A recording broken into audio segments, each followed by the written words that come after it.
हाँ जी, good afternoon बच्चों। गुड बच्चों आफ्टरनून आज सर। हमारे पास कॉन्सेप्ट है how we can make a dimensional formula, कि हम डायमेंशनल फॉर्मूला को किस तरह से बना सकते हैं, डायमेंशनल फॉर्मूला को लिखने की क्या क्या रूल्स हैं हमारे सामने। तो हमने कहा जी हमारी नेचर की चाहे कोई भी फिजिकल क्वांटिटी क्यों ना हो, वो 7 बेसिक से मिलकर बनी है। These basic are mass, length, time, electric current, temperature, amount and luminous intensity. ठीक है, तो ये हमारे पास हैं क्या, बेसिक और फंडामेंटल क्वांटिटीज। भाई हम ये बात कहते हैं बच्चों कि हमारी नेचर में ऐसी कोई फिजिकल क्वांटिटी नहीं है जो इनसे मिलकर ना बने। ठीक है ना, ऐसी कोई फिजिकल क्वांटिटी नहीं है जो इनसे मिलकर नहीं बने। ठीक है ना, इनसे मिलकर नहीं बने। अब हमने क्या कहा कि जितनी भी बेसिक क्वांटिटी है वो सारी की सारी इन्हीं से मिलकर बनी हुई है। ठीक है ना जी। देखो जी हमने क्या बात करी कि हमारी नेचर में ऐसी कोई फिजिकल क्वांटिटी नहीं है जो इन 7 बेसिक फिजिकल क्वांटिटी से मिलकर ना बने। ठीक है, जिसमें से हम जब डायमेंशनल फॉर्मूला लिखते हैं तो मास को कैपिटल एम से, लेंथ को कैपिटल एल से रिप्रेजेंट करते हैं। लेंथ में डिफरेंट डिफरेंट वर्ड्स हमारे सामने आते हैं, breadth, height, depth, arc, radius, distance, displacement और वेवलेंथ। इलेक्ट्रिक करंट की प्रेजेंटेशन हमेशा हम कैपिटल ए से देते हैं, टेम्परेचर के लिए कैपिटल के, अमाउंट के लिए MOL और लुमिनस इंटेंसिटी के लिए C। ठीक है, लास्ट टाइम जब हम बात कर रहे थे तो हम कुछ डायमेंशनल फॉर्मूला की बात कर रहे थे और मेरे पास वो डायमेंशनल फॉर्मूला थे कांस्टेंट्स के लिए। मान लीजिए आज मेरे पास जो आर्टिकल है वो आर्टिकल है ग्रेविटेशनल कांस्टेंट के लिए। ग्रेविटेशनल कांस्टेंट का वर्ड कहां से आता है, देखिए मान लीजिए कि ये मेरे पास दो मास हैं, उन दोनों के बीच की सेपरेशन जो है वो है r के बराबर। ठीक है, मैंने r उनके बीच सेपरेशन माना है। ये मास है m1 और ये मास है मेरे पास m2। तो जब आप ग्रेविटेशनल कांस्टेंट की बात करते हैं तो वो कहां से आता है, आप कहते हैं कि सर इनके बीच जो फोर्स ऑफ अट्रैक्शन होगा वो होगा G, m1 m2 दोनों के दोनों मास हैं और divide by square of distance between two masses, G m1 m2 divide by r square, जिसमें जो G है वो है ग्रेविटेशनल कांस्टेंट। G को हम क्या कहते हैं जी, ग्रेविटेशनल कांस्टेंट बोलते हैं हम इसको। G is the gravitational constant actually. ठीक है ना, G क्या है, ग्रेविटेशनल कांस्टेंट है। ठीक है, अब देखिए मेरा टारगेट क्या है कि इस ग्रेविटेशनल कांस्टेंट का डायमेंशनल फॉर्मूला लिखना मेरा टारगेट है। तो यहां से G की वैल्यू निकाल लीजिए। G की वैल्यू होगी आपके पास F into R square divide by m1 into m2। देखो बेटा जब आप डायमेंशनल फॉर्मूला लिखते हो तो एक बात याद रखना कि आपके पास मास चाहे कैसा भी है, चाहे कितना भी क्यों ना है, वो मास मास ही रहेगा। m1 है तो मास है, m2 है तो मास है। अब f क्या होता है, f होता है मास इनटू क्या, एक्सेलरेशन, और r क्या है बेटा, डिस्टेंस बिटवीन टू मासेस, तो डिस्टेंस का क्या है यहाँ पे स्क्वायर, और ये m1 भी मास है और m2 भी क्या है बेटा, मास है। तो मास को मास कैंसिल कर देता है, हमारे पास बचता है एक्सेलरेशन। एक्सेलरेशन होता है वेलोसिटी डिवाइड बाय टाइम और इनटू ये डिस्टेंस का पावर 2 है मेरे पास और डिवाइड बाय क्या है, मास है। ठीक है, तो अब आगे वेलोसिटी को फिर रिजॉल्व कीजिए। Velocity is displacement upon time, तो डिस्प्लेसमेंट एक टाइम पहले से था नीचे तो टाइम का हो गया पावर 2, और आगे भी डिस्टेंस या डिस्प्लेसमेंट के डायमेंशंस तो सेम ही होते हैं, इनटू मास। देखिए डिस्प्लेसमेंट को भी L से, डिस्टेंस को भी L से, डिवाइड बाय टाइम का स्क्वायर इनटू मास की पावर कितनी, केवल 1। ठीक है, अब देखिए जब ऊपर आएगा तो मास की पावर हो जाएगी -m-1, L बेस सेम हो तो पावर ऐड हो जाती है 2 + 1 3, टाइम ऊपर आएगा तो पावर हो जाएगी माइनस, तो m-1 L3 t-2। This is the dimensional formula for gravitational constant. ये ग्रेविटेशनल कांस्टेंट के लिए डायमेंशनल फॉर्मूला है। अगर आप यहां से देखें इसकी SI यूनिट तो आप बहुत इजीली लिख सकते हैं। SI यूनिट इसकी रहेगी, फोर्स की SI यूनिट ऑफ ऑफ जी, फोर्स के लिए यूनिट रहती है जी मेरी न्यूटन, आर डिस्टेंस है तो मीटर स्क्वायर, मास किलोग्राम इनटू किलोग्राम, यानी कि ये बनती है जी न्यूटन मीटर स्क्वायर पर किलोग्राम स्क्वायर, जो किसके इक्वल होना चाहिए, मास -1 है तो किलोग्राम की पावर -1, लेंथ 3 तो क्यूब मीटर, मीटर की क्यूब, और टाइम की -2 पर सेकंड स्क्वायर, तो ये पर किलोग्राम क्यूबिक मीटर पर सेकंड स्क्वायर, ये उसकी किसके इक्वल है, न्यूटन मीटर स्क्वायर पर किलोग्राम के इक्वल है। इसी तरह से आप सीजीएस यूनिट भी लिख सकते हैं यहाँ से, तो सीजीएस यूनिट क्या रहेगी, सीजीएस यूनिट ऑफ जी वो आपके पास न्यूटन की जगह पे वर्ड आ जाएगा जी डायन, मीटर की जगह पे वर्ड आएगा जी सेंटीमीटर का स्क्वायर, ठीक है ना, न्यूटन की जगह डायन, मीटर की जगह सेंटीमीटर का स्क्वायर, और किलोग्राम की जगह ग्राम की पावर -2, ग्राम की पावर क्या आएगी बेटा, -2, ठीक है ना जी, ग्राम की पावर क्या, -2, ठीक है। उसके बाद देखिए ये किसके इक्वल होगा, मास -1 तो किलोग्राम की जगह ग्राम, -1 लेंथ की सेंटीमीटर, ठीक है, सेंटीमीटर की पावर है जी 3, और टाइम की -2 तो पर सेकंड स्क्वायर, ठीक है ना, पर सेकंड स्क्वायर। तो this is the dimensional formula and unit for gravitational constant. अब देखो बच्चा, ये तो ग्रेविटेशनल कांस्टेंट था, अब हम नेक्स्ट जो कांस्टेंट लेने वाले हैं वो है हमारे पास प्लैंक्स कांस्टेंट। देखिए आप प्लैंक्स कांस्टेंट पे कैसे काम करेंगे। प्लैंक्स कांस्टेंट का कॉन्सेप्ट कहां से आया, प्लैंक्स कांस्टेंट का कॉन्सेप्ट आया energy emitted by light radiation. Light radiation जो एनर्जी एमिट करती है वहां से आया हमारे पास प्लैंक्स हाइपोथेसिस का कॉन्सेप्ट। प्लैंक ने ये कहा कि लाइट रेडिएशन की जो एनर्जी है वो क्वांटाइज्ड स्टेट में एग्जिस्ट करती है। क्वांटाइज का मतलब होता है बेटा बटा हुआ होना, ठीक है, बटा हुआ होना कैसे, कि आप हमारी नेचर में चले जाओ, आप देखो हर एक ऑब्जेक्ट को, हर ऑब्जेक्ट अपनी कैपेसिटी के अकॉर्डिंग एनर्जी एब्सॉर्ब करता है, हर ऑब्जेक्ट अपनी कैपेसिटी के अकॉर्डिंग एनर्जी क्या करता है, एब्सॉर्ब करता है।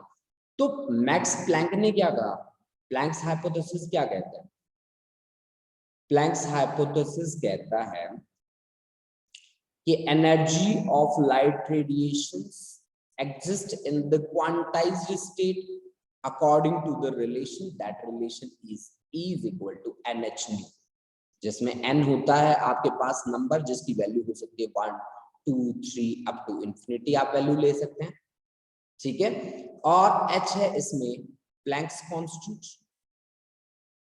प्लैंक्स कांस्टेंट की भी एक कांस्टेंट वैल्यू होती है, ये वैल्यू है 6.62 into 10⁻⁻34 जूल सेकेंड, ये वैल्यू होती है जी प्लैंक्स कांस्टेंट।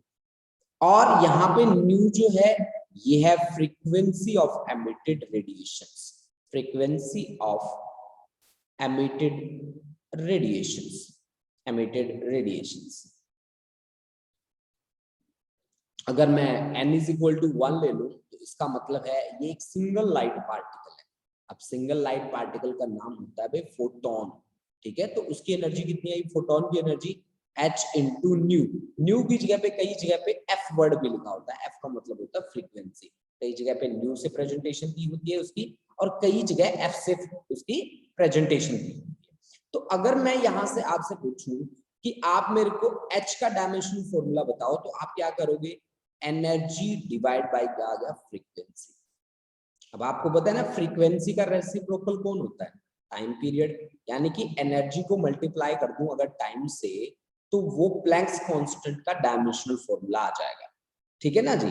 तो एनर्जी किसके बराबर होती है, एनर्जी तो वर्क के बराबर होती है, मैंने आप सभी को बताया था कि वर्क, ठीक है, किसके इक्वल होता है, एनर्जी के इक्वल होता है मल्टीप्लाइड बाय क्या, टाइम। अब वर्क क्या होता है बेटा, वर्क होता है फोर्स मल्टीप्लाइड बाय क्या, डिस्प्लेसमेंट, फोर्स इनटू डिस्प्लेसमेंट, आगे क्या है हमारे पास, टाइम। फोर्स का डायमेंशन फॉर्मूला है m1 l1 t-2, ठीक है, m1 l1 t-2, डिस्प्लेसमेंट का l1 और टाइम का t1, टाइम का t1, तो यानी कि यहां से डायमेंशन फॉर्मूला कितना बन गया, m1 l2 और t-1, this is the dimensional formula for Planck's constant, यानी कि जिनके बेस सेम हो पावर ऐड हो जाती है बेटा। -2 + 1 क्या बना? -1, ठीक है ना, -2 + 1। और L की बेस सेम हो तो पावर ऐड हो जाती है। L बेस यहाँ पे है, L बेस यहाँ पे, पावर 1 + 1 कितना हो गया? 2। यानी कि प्लैंक्स कांस्टेंट के लिए डायमेंशनल फॉर्मूला बना m1L2T-1। अब आप देखो यहां से आपने क्या कहा कि सर ये एनर्जी इनटू टाइम है, तो इसकी SI यूनिट क्या होगी? इसकी SI यूनिट होगी, एनर्जी का यूनिट होता है जी SI जूल, और आगे है टाइम तो जूल सेकंड। और जूल सेकंड किसके इक्वल रहेगा? मास m1 तो किलोग्राम, लेंथ 2 तो मीटर का स्क्वायर, टाइम -1 तो पर सेकंड, ठीक है। इसी तरह से लिख दो आप CGS यूनिट, CGS यूनिट। तो energy multiplied by time, energy की CGS यूनिट होती है जी अर्ग, टाइम की हर जगह सेम रहती है अर्ग, और ये सेकंड, जो किसके बराबर हो जाएगा? इस डायमेंशन फॉर्मूला को देख के बोलो, ग्राम, लेंथ की होती है जी CGS सेंटीमीटर, और टाइम की हर जगह सेम होती है तो सेकंड इनवर्स, ठीक है। तो ये है आपके पास unit and dimensional formula for Planck's constant. ये आपके पास H जो है वो क्या है? प्लैंक्स कांस्टेंट है, ठीक है ना। प्लैंक्स कांस्टेंट के यूनिट एंड डायमेंशनल फॉर्मूला हमने लिख दिए, जो किसके इक्वल है? डायमेंशनल फॉर्मूला है m1L2T-1, उसकी SI और CGS यूनिट है जूल सेकंड एंड अर्ग सेकंड, ठीक है। तो आप नोट कर लीजिए इस चीज को। अब हम पढ़ते हैं गैस कांस्टेंट की ओर। जब आप काइनेटिक थ्योरी ऑफ गैसेस को स्टडी करेंगे, आगे आने वाले आपके 11th क्लास में काइनेटिक थ्योरी ऑफ गैसेस पूरा चैप्टर है, तो वहां पे आपके सामने एक रिलेशन आएगा, that relation is PV = nRT, जिसमें n जो रहने वाला है वो नंबर ऑफ मोल्स रहने वाला है, R जो है वो गैस कांस्टेंट बनेगा, ठीक है, और T जो है वो टेम्परेचर बनेगा। तो यहाँ पे हमें वो इक्वेशन यूज करनी है, ideal gas equation. Ideal gas equation क्या कहती है? देखिए, ideal gas equation, gas equation देखो बच्चा, आइडियल गैस इक्वेशन है आपकी PV = nRT। हालांकि इसमें बहुत सारे अजम्पशंस हैं। आइडियल गैस इक्वेशन आप उसको बोलेंगे जो सारे के सारे गैस लॉज को ओबे करता है, ठीक है जी, सारे के सारे गैस लॉज को ओबे करता है, और जितनी उसकी अजम्पशन है काइनेटिक थ्योरी ऑफ गैसेस की, वो भी सारी फॉलो करके चलता है। तो इसमें P स्टैंड करता है किसके लिए? प्रेशर के लिए, ठीक है, और V वर्ड यूज होता है जी वॉल्यूम के लिए, V वर्ड यूज होता है जी वॉल्यूम के लिए, N नंबर ऑफ मोल्स के लिए, और R जो रहता है जी यहाँ पे वो रहता है गैस कांस्टेंट, गैस कांस्टेंट, और T जो रहता है भाई वो रहता है आपका टेम्परेचर। देखो बच्चा, प्रेशर का डायमेंशन फॉर्मूला कैसे लिख सकते हैं? मुझे, मेरा टारगेट क्या है? मेरा टारगेट है कि मुझे R के लिए क्या लिखना है? डायमेंशनल फॉर्मूला लिखना है, मुझे R का डायमेंशनल फॉर्मूला बनाना है, ठीक है जी। तो यहां से देखो R की वैल्यू कितनी होगी? वैसे R की वैल्यू हो जाएगी जी P × V/N × T, सही है। अब प्रेशर क्या होता है? प्रेशर होता है फोर्स अपॉन क्या? Area, force per unit area pressure होता है। अब फोर्स का डायमेंशनल फॉर्मूला क्या होता है? m1L1T-2, और एरिया का क्या होता है बेटा? L2। तो इसका डायमेंशनल फॉर्मूला कैसे बनेगा? m1L1T-2, और ये लेंथ का नीचे पावर है 2 और ऊपर जाएगा तो पावर क्या हो जाएगा? -2। अब बेस सेम हो तो पावर क्या हो जाती है? ऐड हो जाती है। तो m1L-1 -2 + 1 -1 T-2, this is the dimensional formula for pressure. अब वॉल्यूम का क्या होता है जी? वॉल्यूम होता है simply length into breadth into height, ठीक है ना, length into breadth into height, यानी कि लेंथ का भी L, ब्रेथ का भी L, हाइट का भी L, यानी कि वॉल्यूम का डायमेंशनल फॉर्मूला क्या हो गया जी? L3। नंबर ऑफ मोल्स के लिए, नंबर ऑफ मोल्स के लिए केवल MOL, R का तो हमें निकालना है, टेम्परेचर के लिए क्या रहेगा? केल्विन की। रख दो सारे सारे फॉर्मूले यहाँ पे। तो R = क्या बनेगा जी? गैस कांस्टेंट के लिए प्रेशर का डायमेंशनल फॉर्मूला क्या है?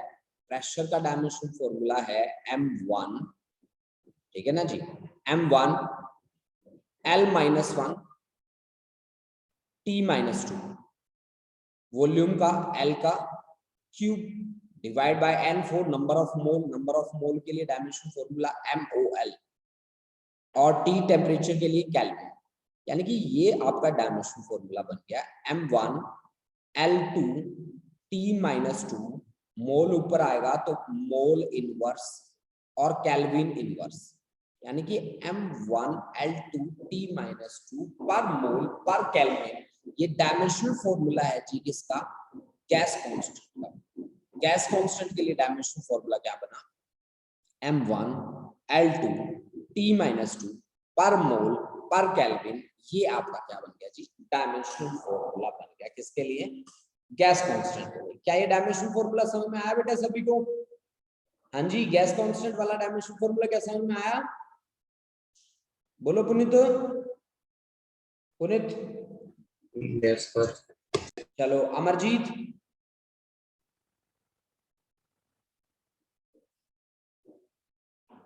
अमरजीत समझ में आ यस गया? सर। समझ में आ गया? Yes sir. हाँ जी सर। ये क्या नाम है आपका शर्मा साहब? स्वयं सर। स्वयं, हाँ जी शर्मा जी आ गया समझ में? हैं? हाँ जी सर, आ गया समझ में। अच्छा अच्छा, जसविंदर जी, जसविंदर। यस सर, आ गया समझ। चलो बहुत बढ़िया। सॉरी आज लेट हो गया था थोड़ा सा सर, काम हो रहा था तो। लेट मत हुआ करो बच्चा, स्टार्टिंग के लेक्चर है ना, थोड़े से टाइमली अटेंड किया करो बच्चों, है ना, लेट नहीं होना इनमें, ठीक है। कोशिश किया करो कि टाइम से आप ज्वाइन कर जाओ, ठीक है। चलो जी देखो, नेक्स्ट हम देखो क्या लेके आए हैं, हमारे पास है टाइप्स ऑफ फिजिकल क्वांटिटीज। देखिए मैं आपको एक बात बता दूं कि हम वर्ड यूज कर रहे हैं बार बार, फिजिकल क्वांटिटी, फिजिकल क्वांटिटी। अब देखो बेटा, वैसे तो अगर मैं आपसे पूछूं तो आपका वेट भी एक फिजिकल क्वांटिटी है, सही बात है कि नहीं है? आपका वेट एक फिजिकल क्वांटिटी है। मान लीजिए मैंने पुनीत से पूछा कि पुनीत तेरा वेट कितना है, तो पुनीत ने मेरे को परसों तरसों बताया था कि 72 किलोग्राम है सर, ठीक है, 72 किलोग्राम। तो इसमें 72 जो है वो है न्यूमेरिकल वैल्यू, वो जो है वो है मेरी फिजिकल क्वांटिटी की न्यूमेरिकल वैल्यू। और किलोग्राम क्या है बच्चा, किलोग्राम है यूनिट, यूनिट। यानी कि कोई भी फिजिकल क्वांटिटी Q दो चीजों से मिलकर बनी होती है, एक न्यूमेरिकल वैल्यू और दूसरी क्या, यूनिट। न्यूमेरिकल वैल्यू और दूसरी क्या, यूनिट। अब आप एक चीज देखो कि 72 किलोग्राम किसके बराबर है, 72,000 ग्राम के बराबर है।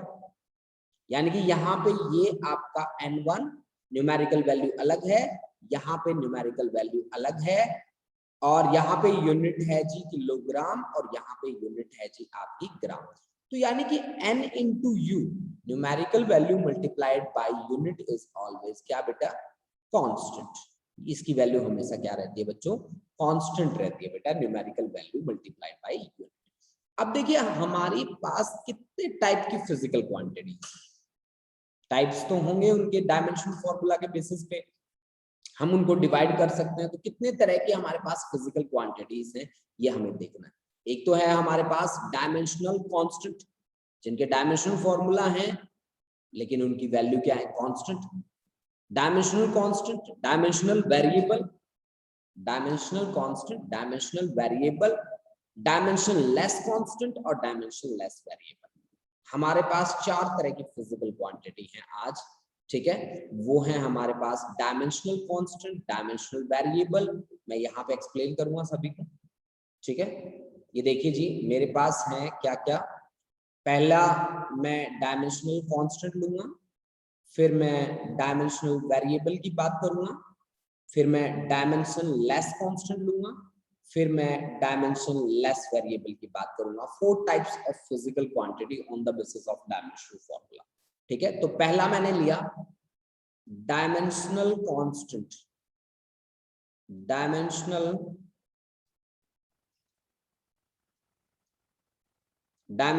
कांस्टेंट,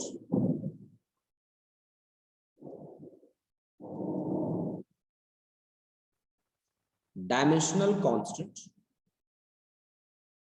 ठीक है, तो डायमेंशनल कांस्टेंट में मैंने क्या कहा कि डायमेंशनल फॉर्मूला भी होगा और वैल्यू भी कांस्टेंट होगी। तो अभी अभी आपने निकाला था ना, electric constant K, gravitational constant G, Planck's constant H, उनके डायमेंशनल फॉर्मूला थे और वैल्यूज सभी की कांस्टेंट थी। आपको पता है कि इलेक्ट्रिक कांस्टेंट की वैल्यू होती है 9 × 10⁹ न्यूटन मीटर स्क्वायर पर कूलम स्क्वायर।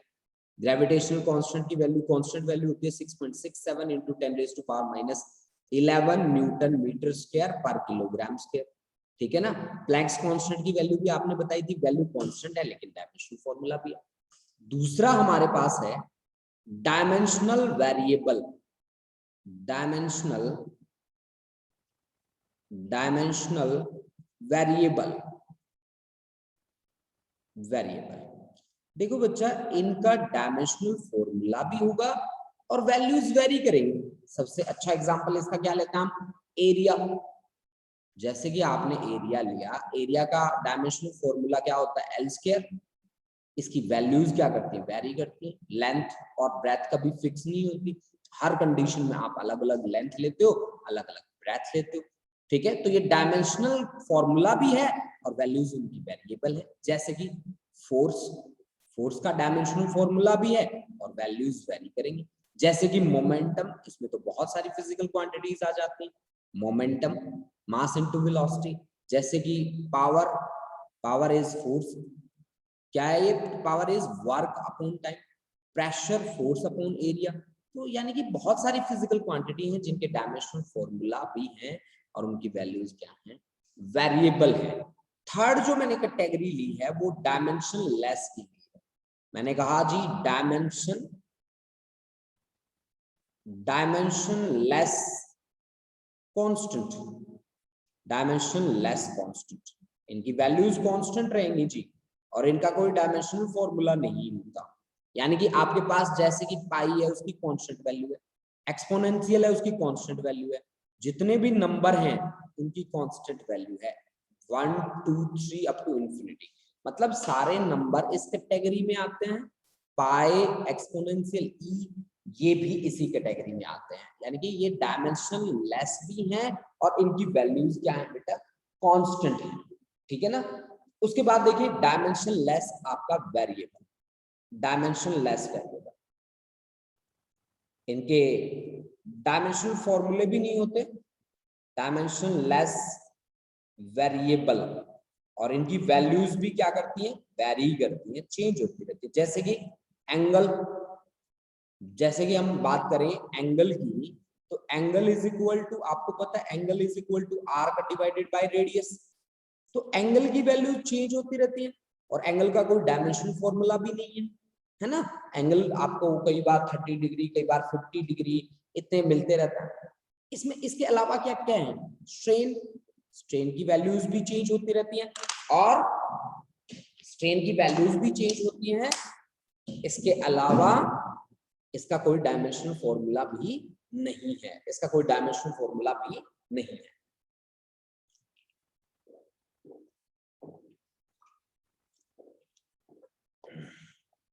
तो ये है हमारे पास, हमने क्या बात करी इसमें, डायमेंशन लेस वेरिएबल की बात करी कि इनका डायमेंशनल फॉर्मूला भी नहीं होता और वैल्यूज भी क्या करती हैं, वेरी करती है या चेंज होती हैं। आप इसको किस कैटेगरी में लेके आते हैं, डायमेंशन लेस वेरिएबल कैटेगरी में लेके आते हैं। ठीक है जी।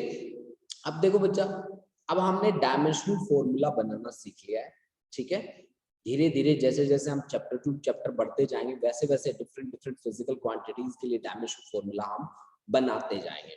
ठीक है, अब मेरे पास टारगेट है यूजेस ऑफ डायमेंशनल फॉर्मूला के, डायमेंशनल फॉर्मूला के क्या क्या यूजेस हैं, वो यूजेस मुझे आपको एक्सप्लेन करने हैं कि उनके यूज क्या क्या रहने वाले हैं। बहुत ही इंपॉर्टेंट आर्टिकल रहेगा ये आपके लिए। ठीक है, देखो आप ये बात मान के चलो कि यूनिट एंड डायमेंशन हमारा बहुत ही बेसिक आर्टिकल है। बहुत बड़ा आर्टिकल नहीं है हम लोगों के लिए, ठीक है। तो इस आर्टिकल को बहुत ही अच्छे तरीके से आप लोग कवर करें, ठीक है, इसको बिल्कुल भी इग्नोर ना करें, ठीक है। हमारे पास अब आर्टिकल मैं आपके लिए बनाने जा रहा हूँ, वो आर्टिकल है यूजेस ऑफ डायमेंशनल फॉर्मूला, ठीक है ना जी। मेरा कॉन्सेप्ट रहने वाला है जी यूजेस ऑफ डायमेंशनल फॉर्मूला, ठीक है। देखिए जी, uses of dimensional formula,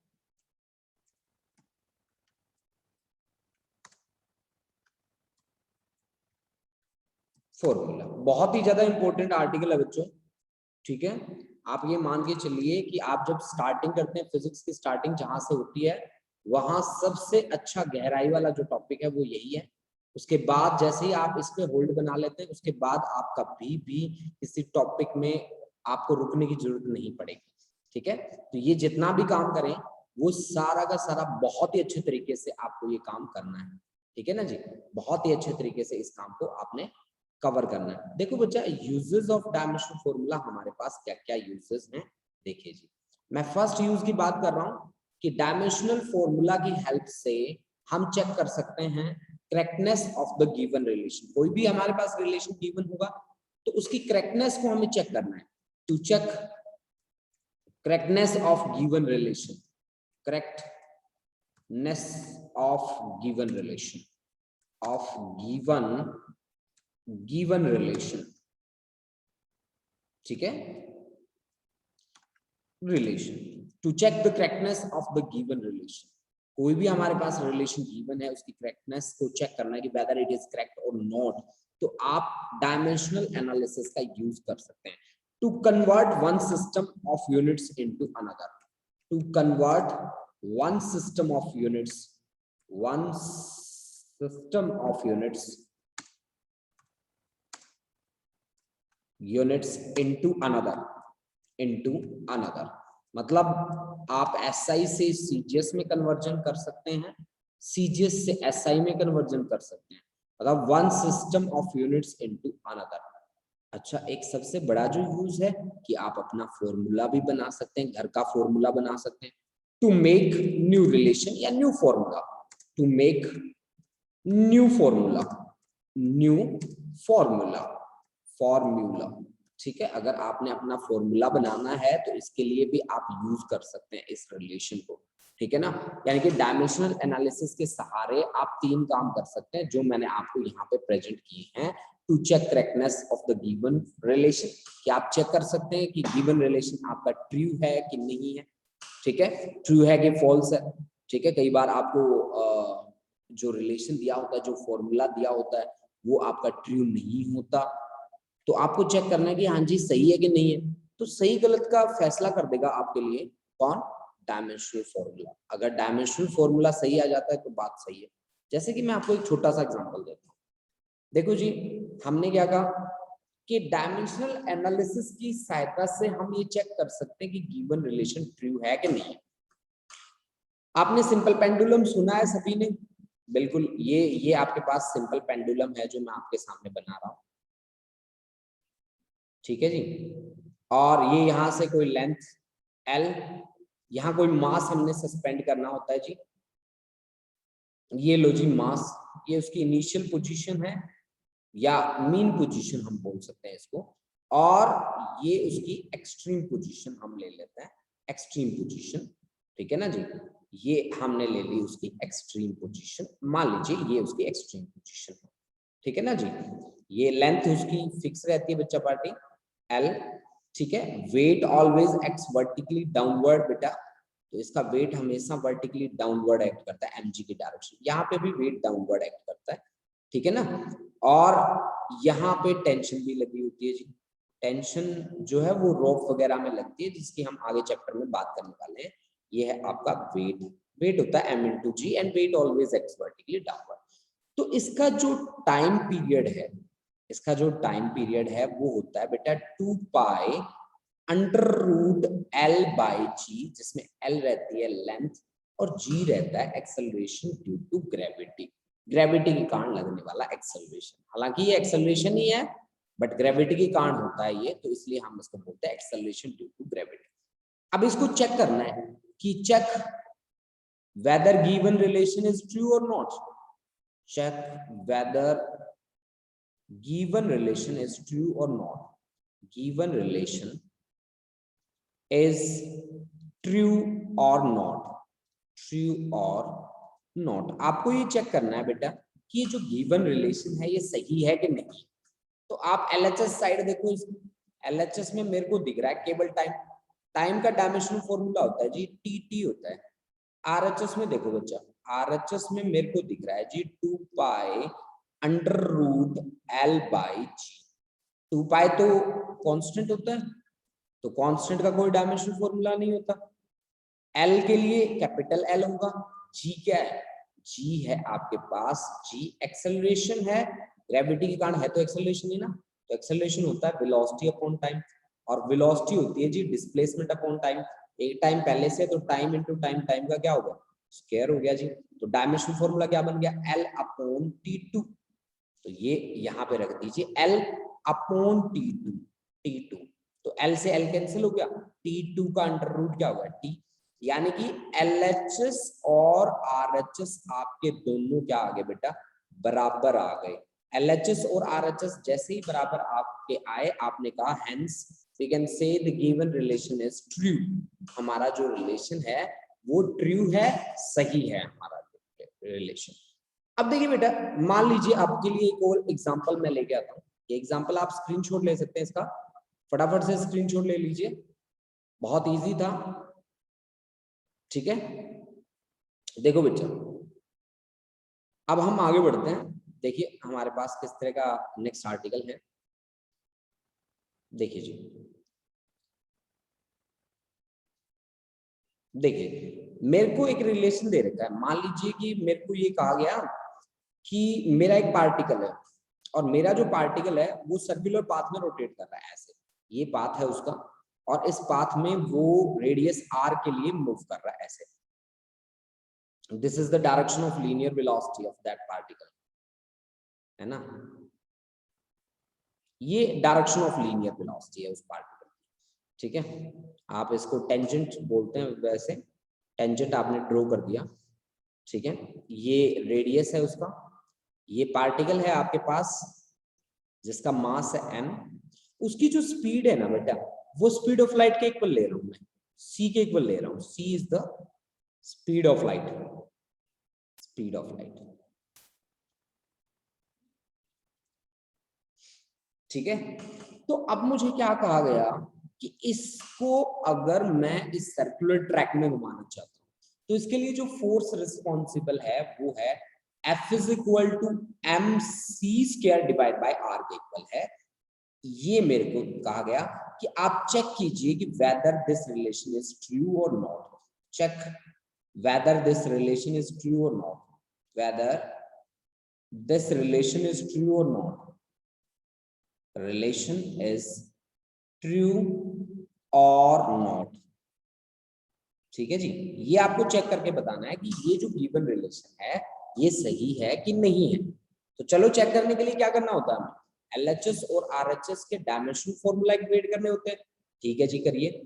LHS में कौन है? LHS में बैठा है फोर्स। फोर्स वैसे क्या होता है? फोर्स होता है मास इनटू एक्सेलरेशन। एक्सेलरेशन क्या होता है?